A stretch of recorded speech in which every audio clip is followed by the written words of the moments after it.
Babaji Netralaya I హాస్పిటల్స్లో ఇప్పుడు LASIK లేదా పీఆర్కే సర్జరీ ఒక్కో కంటికి కేవలం 7,999 రూపాయలు మాత్రమే. లాసిక్ లేదా పీఆర్కే ఎవాల్యుయేషన్ ఉచితం. ఈ పాక్షిక చంద్రగ్రహణం, పాక్షిక సూర్యగ్రహణం అని చెప్తారు కదా జయ. మనకి ఇక్కడ కనపడదు. మేమేం పెద్దగా దాని మీద పాటింపుగా అలా ఏం చేయటల్లా. చిన్నప్పుడు అంటే గ్రహణం అంటే చూడాలని గ్రహణం చూడాలి అని చెప్పి చూసేవాళ్ళం. మా పుట్టింట్లో పెద్దగా గ్రహణాల పట్టింపులు అవి పట్టు స్నానం, విడుపు స్నానం అని చేయించేవాళ్ళు. గ్రహణం పట్టగానే స్నానం చేసేవాళ్ళం. స్నానాలు చేయటం అందరం. గ్రహణం విడిచిన తర్వాత విడుపు స్నానం చేసేవాళ్ళు. అంతే నాకు తెలిసింది మా చిన్నతనంలో, అంతకంటే తెలీదు. పెద్దగా మాకు చిన్న ఊరుగా శివాలయాలు అవి ఉన్నవి కాదు. చిన్నప్పుడు 2-3 సార్లు నేను విన్నది ఏంటంటే, సూర్యగ్రహణం అదే చంద్రగ్రహణం మర్నాడు శివాలయంలో విరివిగా అభిషేకాలు చేసుకునేవాళ్ళు. మా కాన్వెంట్కి పక్కనే శివాలయం ఉంది గూడూరులో. ఇవాళ గ్రహణం అయితే మర్నాడు చాలా మంది కనపడేవాళ్ళు అభిషేకాలు చేసుకోవటానికి. ఇవాళ చంద్రగ్రహణం, మర్నాడు అభిషేకం. ఆ రోజుల్లో ఏం పెద్ద పట్టించుకోవాలి, చిన్నపిల్లని కదా, 5th క్లాస్ దాకా. కానీ నేను ఆలోచించుకుంటుంటే మేము అలా గమనించే వాళ్ళమని ఎక్కువ జ్ఞాపకం ఉన్నది నాకు. వివాహం అయిన తర్వాత మా అత్తవారింట్లో మంచి గ్రహణం పట్టింపులు ఉన్నాయి. అప్పుడు చిన్నప్పుడు ఏం చేసేవాళ్ళు అంటే, దర్భలు వేసేవాళ్ళు సామాన్ల నిండా. ఆవకాయ, మాగాయ, పచ్చళ్ళు, పాలు, పెరుగు కుండలు, మాకు వెన్న, నెయ్యి పుష్కలంగా ఉండేవి.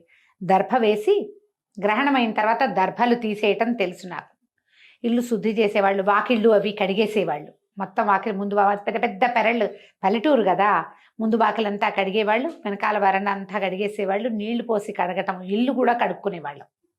అవే చిన్నప్పుడు చేసినవి.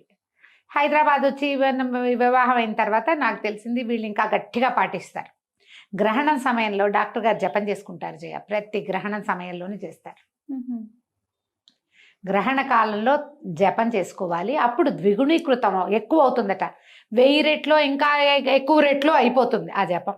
సూర్యగ్రహణమైనా చంద్రగ్రహణమైనా కూడా, పగలైనా రాత్రైనా గ్రహణ సమయంలో ఈ జపం చేసుకోవాలని ఎవరికైతే మంత్రోపదేశం ఉంటుందో వాళ్ళు జపం చేస్తే మంచిదని నేను తెలుసుకున్నాను. అయితే నాకు అష్టాక్షరి ఉపదేశం ఉంది.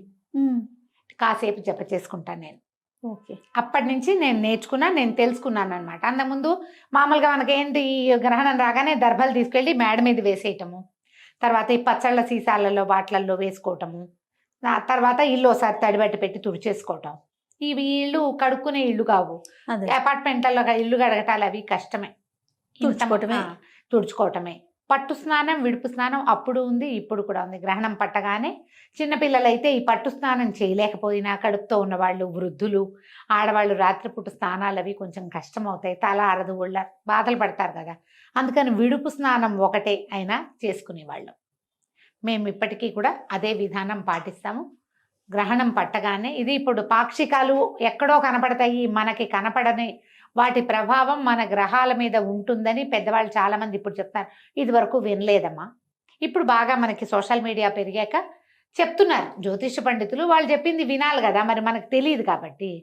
పాక్షికం వాటి ప్రభావం మన మీద ఉండదు, ప్రత్యక్షంగా ఉండదు. కానీ మనకి ఇక్కడ గ్రహణం కనపడేది కనుక ఉంటే ఎవరైనా సరే దీనికి కుల విచక్షణ అలాంటిది ఏం లేదు.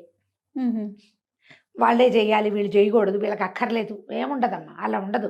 మనం ఎవరమైనా అవే సూర్యచంద్రుల కింద ఉంటాం మనం, అంతేగా. అవే గ్రహాల ఆధిపత్యంలోనే మన కథలు నడుస్తాయి. ఎందుకంటే గ్రహాల ఆధిపత్యాల వల్లే మనకి సముద్రానికి ఆటుపోట్లు వస్తాయి. పౌర్ణములు, అమావాస్యలు అంటే మనకే వస్తాయా? పాటించే వాళ్ళకైనా, మిగిలిన వాళ్ళకి పౌర్ణమి అమావాస్య కాదా? అవును కదా, అందరికీ సమానమేగా. గ్రహణము అనగానే మనకు ఒక విధానం ఉంది మన దేశంలో. పట్టేటప్పుడు స్నానం, విడుపు స్నానం. పోనీ పట్టు స్నానం చేయకపోతే గ్రహణం విడిచిన తర్వాత, అది అర్ధరాత్రి గనక అయితే తెల్లవారాక తల స్నానం చెయ్యండి. ప్రథమ కర్తవ్యం అదే. ఇందులో ఇప్పుడు నేనైతే చెప్పలేను, కానీ పెద్దవాళ్ళందరూ చెప్తారు కదా, ఈ 4 రాసుల మీదకి వచ్చింది, ఈ 5 రాసుల మీద, ఈ 2 రాసుల మీద. ఎవరెవరి రాసుల మీద ఉన్నా ఉండకపోయినా శివాలయ దర్శనం చాలా మంచిది. ఓహో. గ్రహణం అయ్యింది ముందు రోజు, మర్నాడు పొద్దున్న నెత్తి మీద నీళ్ళు పోసుకోండి. ఏ రోజైనా పర్వాలేదు. నూనె రాసుకుని నెత్తి మీద రుద్దుకోవటం అని కాదు, తల వాష్ చేసుకోండి, షాంపూ చేసేసుకుంటే సరిపోతుంది. శివాలయం పొద్దునో సాయంత్రమో మీ కుదిరికని బట్టి ప్రతి వాళ్ళు శివాలయ దర్శనం చేయవచ్చు, మంచిది. శివుని దర్శనం. మా శివ దర్శనం మంచిది. ఒకవేళ మనకే ఏదైనా ఉందని మనం వింటే గనక మనకి ఈ సమయంలో అభిషేకాలు చేసుకోవడం లేదా జపం చేయటము లాంటివి ఏం తెలీదు. మీ పేరుతో ఒక శివాలయంలో అభిషేకం చేయించుకుంటే మంచిది. సాధారణంగా ఎవరైనా పాటించగలిగేవే. మనకేం చెప్తారంటే జయ, చంద్రుడు మనఃకారకుడు. మనస్సు మీద చంద్రుడి ప్రభావం ఉంటుంది. సాధారణ విషయం. ఇందులో లాజిక్ కనుక మనం వెళ్ళామంటే ఈ మన చంద్రుడు గ్రహణం పొందినప్పుడు మనకి మానసిక సంతులన పోయేందుకు అవకాశం ఉంది. ఏమైనా ప్రెషర్స్ రావచ్చు. మన జాతకంలో చంద్రుడు ఉచ్చ స్థానంలో ఉండటమో లేదా ఏదో స్థానంలో ఉంటాడు, ఎక్కడో చోట ఉంటాడు కదా, దాన్ని బట్టి దాని ప్రభావం మన మీద కొంత ఉండడానికి అవకాశం ఉంది. ఈ చంద్రుడి సమస్య అనగానే చంద్రుడికి రంగు తెలుపు. తెల్లటి వస్తువులు ఎవరికైనా ఇవ్వటం. బియ్యం ఇవ్వచ్చు, తర్వాత వెండి వస్తువులు, పాలు పెరుగు ఇవ్వచ్చు, వెండి వస్తువు ఏదైనా ఇవ్వచ్చు, తెల్లటి వస్త్రాలు ఇవ్వచ్చు. ఇవి ఎవరికైనా ఇవ్వటం ద్వారా కూడా మనం ఆ సమస్యల నుంచి కొంత బయటపడతాం. ఇది పెద్దవాళ్ళని అడిగి మీరు జాతకం చూపించుకుని చేసుకుంటే మాత్రం మంచిది. లేదా లోక సామాన్యంగా చేద్దామంటే ఇలాంటివి కూడా చేయొచ్చు. వైట్ వస్తువులు, వైట్ డ్రెస్సులో లేకపోతే పంచలో బ్రాహ్మణులకు ఇచ్చినా మంచిదే. ర్యాండమ్గా ఎవరికైనా పడేటట్టుగా పాతవి కాదు, కొత్తవి కొని గనక ఇస్తే మీకు దాని ప్రభావం కొంత తక్కువగా ఉండేందుకు అవకాశం ఉంది. స్నానం చేయటం, మీకు ఏదైనా చిన్న ఉపదేశం ఉన్నా లేదా మీరు దైవభక్తి పరులు రోజువారీ ఏదో కృష్ణారామ అనుకునే అలవాటు ఉంటే గనక మనం ఆ సమయంలో కూర్చుని ఏదైనా చదువుకోవచ్చు. విష్ణు సహస్రనామం చదివే అలవాటు ఉంది, చదువుకోండి. లక్ష్మీ అష్టోత్తరం చదవండి, ఏం పర్వాలా. దేవతదా, దేవుడిదా, వినాయకుడిదా, కుమారస్వామిదా ఆలోచించద్దు. మీరు ఏం చేసినా ఒక్కటే శ్లోకం వచ్చు, మీకు శుక్లాంబరధరమే వచ్చు, చదవండి 108 సార్లు, అదే ఏం పర్వాలా. ఏదైనా సరే ఒక్క దైవ ప్రార్థనా శ్లోకమైనా సరే గ్రహణ సమయంలో చదివితే అది రెట్టింపుగా దాని ఫలితం మనకు అందుతుంది.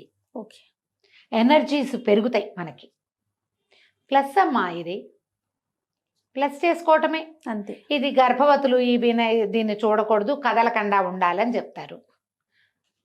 గర్భవతులు అయితే మీరు రెస్ట్ తీసుకోండి, ఏం చెయ్యొద్దు. దీనికి ఇంకొక నియమం ఏంటంటే జయ, గ్రహణ సమయానికి ఆహార స్వీకారం చేయకూడదు ఎవరైనా. గ్రహణం టైంకి పొట్టలో క్రియలన్నీ అయిపోవాలి, అరిగిపోవాలి, అన్నం ఎత్తిపెట్టేసేయాలన్నీ. ఇప్పుడు ఇది రాత్రి వేళలే పట్టింది, 9:50కో ఎప్పుడో ఉన్నది. మనం సాయంకాలం 6 గంటలకే తినేసేయాలి, అన్నం అరిగిపోతుంది. 9:30కి 9:50 అయ్యాక ఓ చెమ్ము నీళ్ళు పోసుకుని కూర్చోండి, ఏదైనా చదువుకోండి. టైం ఉందిగా, ఒక గంట సేపు అయినా చదువుకుని గ్రహణం సమయంలో మీరు నిద్రపోయినా పర్వాలా. తెల్లవారు లేచాక స్నానం చేయండి.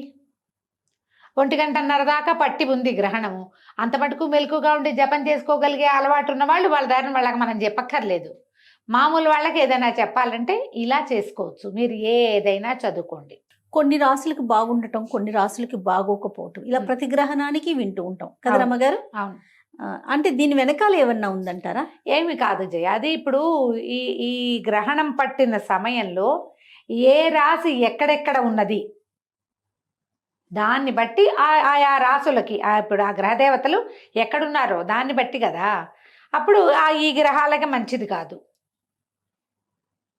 వీళ్ళు కొంచెం జాగ్రత్త పడాలంటే ఏం చేస్తాం, గ్రహణాన్ని ఆపలేం కదా, చూడకుండా ఉంటే పోదు.